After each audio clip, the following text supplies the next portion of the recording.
ICE deports an 82-year-old man, lost his green card, 40 years in the United States.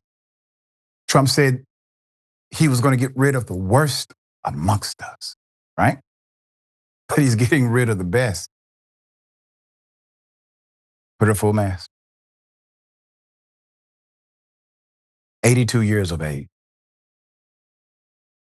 He lost his green card after he visits the immigration office to obtain a new one.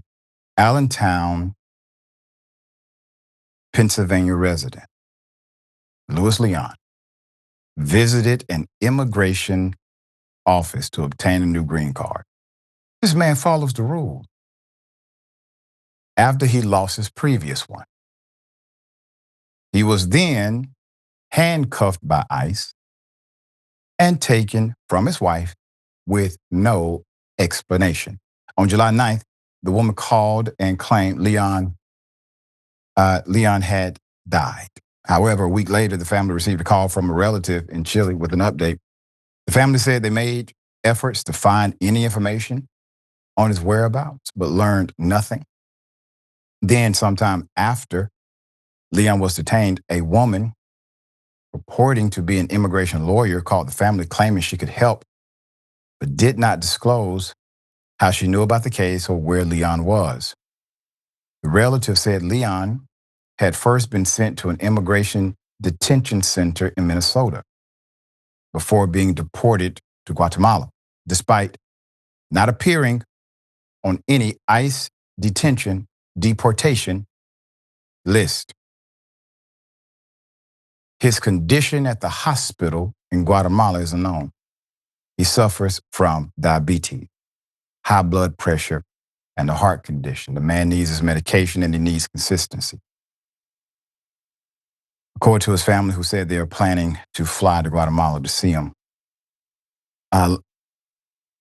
this elder among us has lived in this nation for 40 years and has since retired after working in a leather manufacturing plant and having a family. Worst amongst, right? You see, the heartlessness of it is the part that will eventually make everyone lose their appetite, even those who are down for this. And we tried to contextualize it properly, warn you that they're not really after undocumented individuals or immigration, this or that. They're after power. They're utilizing these things as a proxy to gain more power. And now you see them doing it on college campuses. It's more power. It's interesting that we have the freedom of speech. College campuses protect that freedom, but their freedom is limited because you can't say anything antithetical to Israel. The Israeli military war machine and government. Make no mistake, that military-industrial complex called the Israeli military force is not the same entity as Israelis. No more than this nation and its military might is the same as you and me. All right. Yasmin, thoughts? Yeah, it's just hypocritical, right? We've lost the plot here. The people who support ICE and everything that ICE is doing constantly say that they don't mind immigrants. They just don't like illegal immigrants. They don't like the dangerous immigrants. They don't like the gang member terrorist immigrants. And they say that they don't understand why people just can't come here legally, as if they have any understanding of what that process is even like and how convoluted it is. And also, like, not to mention the fact that coming here claiming asylum is a legal way to enter the country. So if ICE is waiting for people at the immigration office, which is literally the place where people go when they're actively trying to follow legal protocol, then we've lost the plot. How is this man dangerous? How is, the what's her name? The press secretary, I can't think of her name right. Caroline Leavitt. How is she gonna get up on her podium right now and try to convince people that try to convince the MAGA base specifically that this man is actually dangerous, just like they tried to do with Kilmar Abrego Garcia.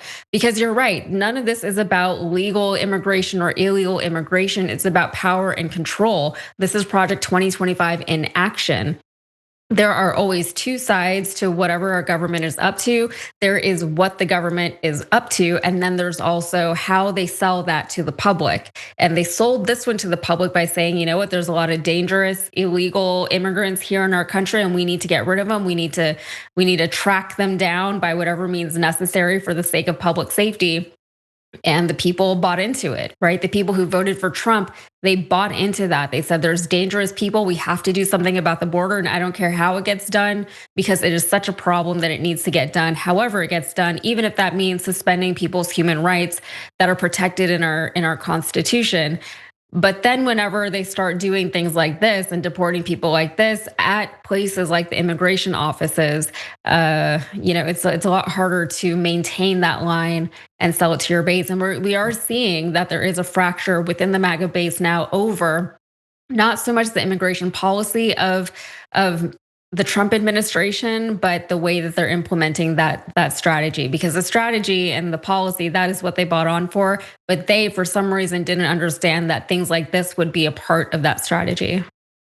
Yeah, and Trump cares so much about MAGA receiving the right information that his press secretary is 27 years of age.